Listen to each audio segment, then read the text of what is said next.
5 বছরের গ্যারান্টি সহকারে উই পোকা ট্রিটমেন্ট। এখানে ব্যবহার করা হচ্ছে বায়ো অ্যাডভান্স নামে বায়োকেমিক্যাল, যেখানে কোনো ব্যাড স্মেল নেই। বাসায় থেকেই বা অফিসে থেকেই কাজ করতে পারবেন।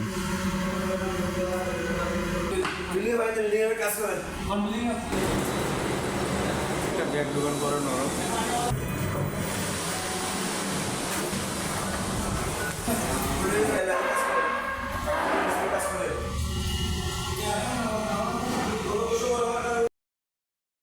এখানে সবগুলো লাইট খোলা হয়েছে সিলিংয়ে কেমিক্যাল স্প্রে করার জন্য।